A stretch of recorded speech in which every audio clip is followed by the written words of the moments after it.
যে খবরের দিকে আমাদের নজর রয়েছে, পৌর নিয়োগ দুর্নীতিতে গ্রেপ্তার করা হয়েছে প্রাক্তন দমকল মন্ত্রী সুজিত বসুকে। ইটের ম্যারাথন জিজ্ঞাসাবাদ, প্রায় 10.5 ঘন্টা জিজ্ঞাসাবাদের পর গ্রেপ্তার সুজিত বসু। তদন্তে অসহযোগিতা সেই অভিযোগকে সামনে রেখে গ্রেপ্তার করা হয়েছে সুজিত বসুকে। পৌর নিয়োগ দুর্নীতিতে গ্রেপ্তার সুজিত বসু।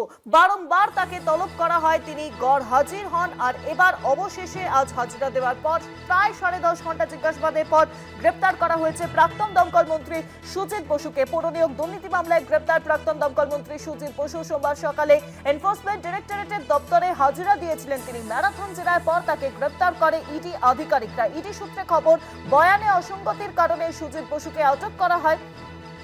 আইনি পদ্ধতি শেষে রাতেই গ্রেপ্তার করা হয় তাকে। শোনা যাচ্ছে যে শারীরিক পরীক্ষার পর সোমবার রাতেই তাকে তোলা হতে পারে আদালতে, এমনটাও কিন্তু আশঙ্কা করা হচ্ছে। পৌর নিয়োগ দুর্নীতির মামলায় দীর্ঘদিন ধরে ইডির স্ক্যানারে ছিল সুজিত বসু। অর্থের বিনিময়ে নিয়োগের অভিযোগ ছিল তার বিরুদ্ধে। 110 জনকে নিয়োগ করিয়েছিলেন তিনি অবৈধভাবে, সেই অভিযোগ সামনে আসে।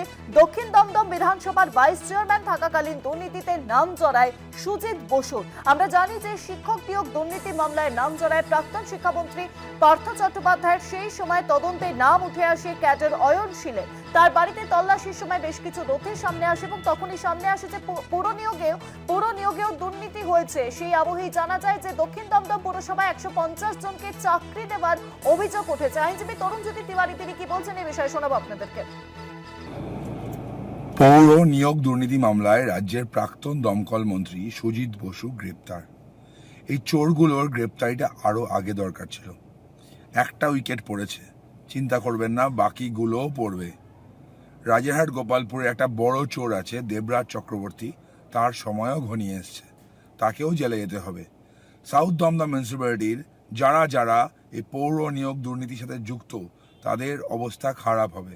শুধু সাউথ দমদম মিউনিসিপ্যালিটি না, পুরো পশ্চিমবঙ্গ জুড়ে যে কটা পৌরসভায় এই নিয়োগ দুর্নীতি হয়েছে, সবার কপালে ওই জেলের ভাতই অপেক্ষা করছে। আজকে এই গ্রেপ্তারিতে সাধারণ মানুষরা খুশি, আমি খুশি, কিন্তু এই লড়াইটা থামবে না যতক্ষণ পর্যন্ত শেষ চোরটা জেলে যায়, ততক্ষণ পর্যন্ত।